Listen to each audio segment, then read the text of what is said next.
Hello and welcome. This is a video lecture review for the textbook, A Practical Guide to Digital Forensics. This is a Pearson-owned and published textbook. ISBN number 13, number 9780137459759. The important part to point out is this is a lecture review using their official PowerPoints. They own the copyright to all of this material. I am just preparing a video lecture for the slides which they provided. They own all copyright information. All information is Pearson VUE. Again, I'm just doing a lecture review. With that said, let's go ahead and jump right on in. Hello and welcome. This is Chapter 3, Handling Computer Hardware. So, the objectives is we're going to talk about the importance of being able to recognize the different types of hardware. We're going to look at the various types of disk drives and their interfaces that the investigator may encounter. We're going to talk about the types of devices that forensically will extract data from different storage devices. We're going to talk about the various variety of storage media used and how they will have the analyst handle the evidence and how they should be analyzed. And then we're going to look at the use of storage media in an actual investigation. Alright, so let's talk about how to handle the computer hardware. First thing I'm going to do is grab my grab my pen. So, first of all, you need to have an understanding of hardware, flat out. What are the major components of a system? What's a hard drive, and how does that differ from like an SSD, and how does that differ from an M.2 or a SATA interface?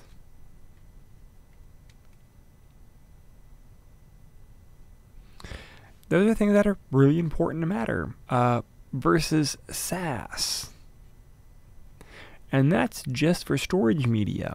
So there's a number of items that might store data that we're talking long-term storage. Certain types of systems and hardware support only types of software operating systems and file systems. You suspect something is going on with a PlayStation and you pull the hard drive out of a PlayStation. What's the file system? What's the operating system? You're going to have to know details. And I get told all the time, oh well, my Xbox or my PlayStation isn't a compute device, so that may not be the concern. It really is a computer. It may be a computer different than what we're used to, but it is nonetheless still a computer. Other examples might be an Intel-based Mac that can support both Mac OS and its other variations. So Mac OS has its own file systems that are different than Windows-based file systems. So again, the same hardware can support other variations of other file systems. So being contingent on the diversity of the different hardware is also necessary because you know how the systems can connect to external devices. So, devices being either on the network, routers and switches, or you might have external devices such as hard drives or long-term storage or USB drives or other types of interface devices that might connect. These connected devices might have additional digital evidence that you may need to also seize if warrants permit. If I have an audio keyboard attached to my PC, is that appropriate to grab? Well, it might have long-term memory storage, so it might. If I have a printer that has long-term memory or a hard drive, again, I might need to understand all the different types of components that will have this type of hardware. Basically, the investigator might also need to be able to reconstruct the computer and the devices when they return to the lab. And how do we do that? Photos and documentation. lots and lots and lots of documentation so that you can put it back identical to how you disassembled it. So again, having that understanding of the hardware is important.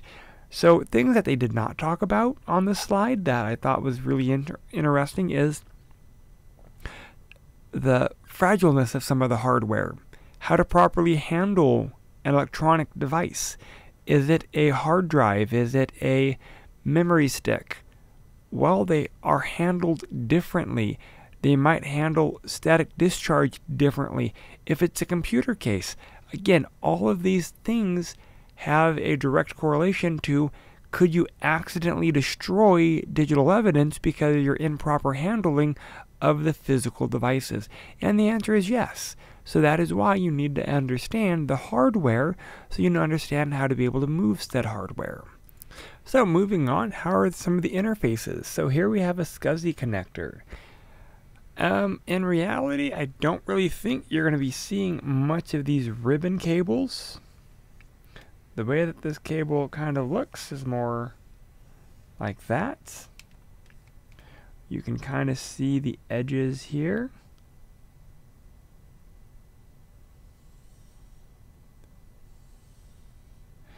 And this is a traditional SCSI. This is not a serial attach SCSI cable.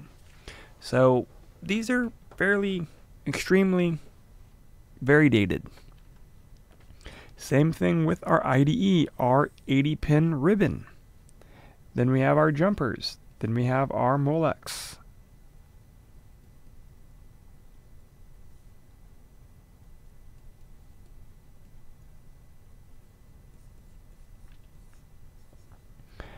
In reality, these have been gone for 20 years. So you may still see them occasionally, but most things have moved away from them.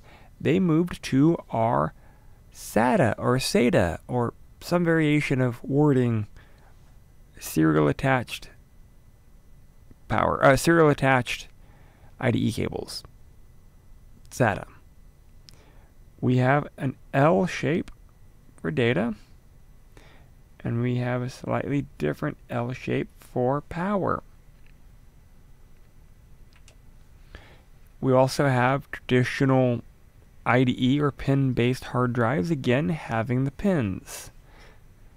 They're not the only ones. We have a lot of newer technology that we haven't got into. So I will, in a few slides, start talking about newer technology as well.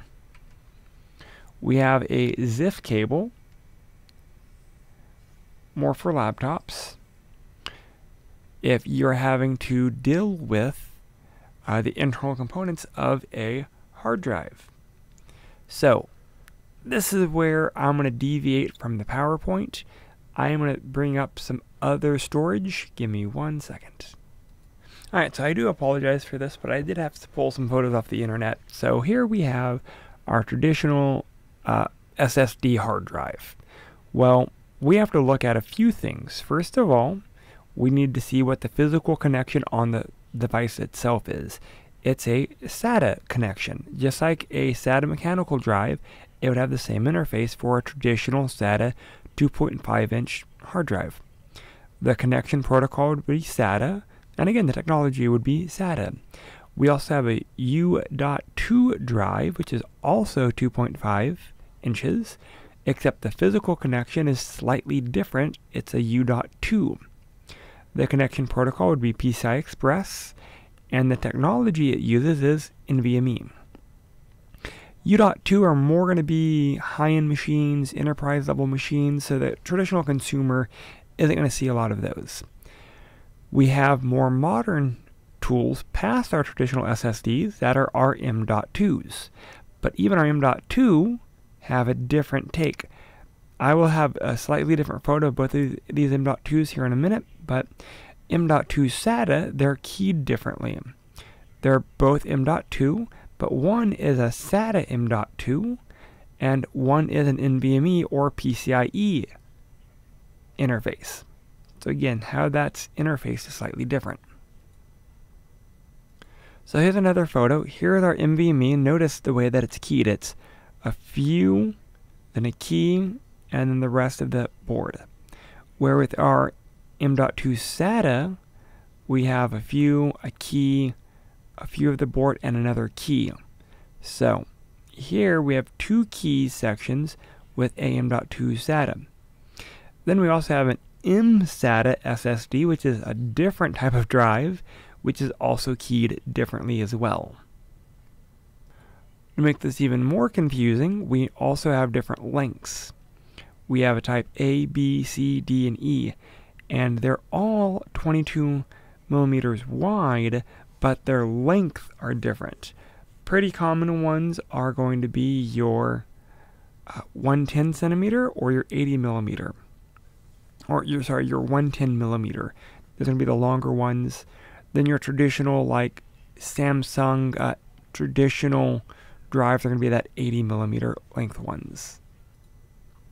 And I do apologize, I did have to pull some of these off the internet. So here we have our IDE drives, our pin drives. Down here, this is where we start seeing our SAS. It looks exactly like a SATA, except in the middle it's solid instead of it being spaced. And just for completeness sake, here we go. Here's a SATA connection.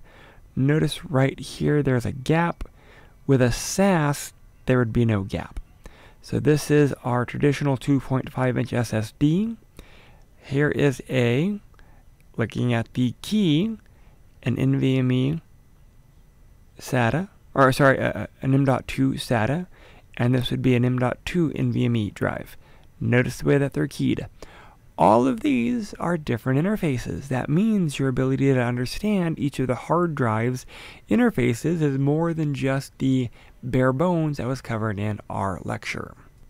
I will do additional videos covering those as well, but for now, just a brief overview is more than sufficient. So when we're dealing with our long-term storage, our hard drives, we need to figure out how we can make copies of them. There are several different ways. Are we looking at just the data on the drive, or are we looking for every single bit that was on the drive so we can detect deleted items? So if we want every single bit copy, that's known as a bit for bit copy. Let me grab my pen. Bit for bit copy. So a disk clone is an exact copy of the hard drive, and it would be identical to the original. How do we verify? I don't know, I did an S. Hashing. That's how we identify. We hash the source and we hash the clone and we compare the hashes. With a disk image, this is a file or group of files that will contain a bit-for-bit copy of the hard drive, but is not a physical item. A lot of what I do is I will capture a disk image. That way I have the image file, which is essentially just the disk, but as a logical data file, where a disk clone is an exact copy of one hard drive to another hard drive. So this would be an exact copy put on a different disk. This would be an exact copy verifying through hashing to an image. The process of cloning a drive is a faster process than imaging a hard drive. The time differences can be a lot or not. It really depends on the technology you are using. So a big thing here is understand that the technology, the tools are going to wait off of, well, how quickly you can accomplish some of this. So if a computer forensics examiner is working undercover or perhaps needing to obtain a copy of a hard drive and leaves the computer with the custodian, cloning the drive is more practical. I don't even have words for that. Basically is, when time's of the essence, a disk clone is faster. But it's a little bit more complicated than just that. Disk cloning does require physical access to the drive, And if you're doing a forensics copy, you'd want to verify the bit by bit by ensuring the hashing. And again, there's more steps. So as we are working through this, how do we ensure that the drives are not modified? So cloning a hard disk with a forensics tool, or I know this is a Disk Jockey Pro using an IDE for a straight disk-to-disk clone. We could also use this as a capturing mechanism. So it could also be acting as a write blocker, but we'll talk about those in a little bit. Here's our traditional SSD. I'm going to grab my pin. So again, here we have our power. Here we have our data. Again, a SAS, that would be closed.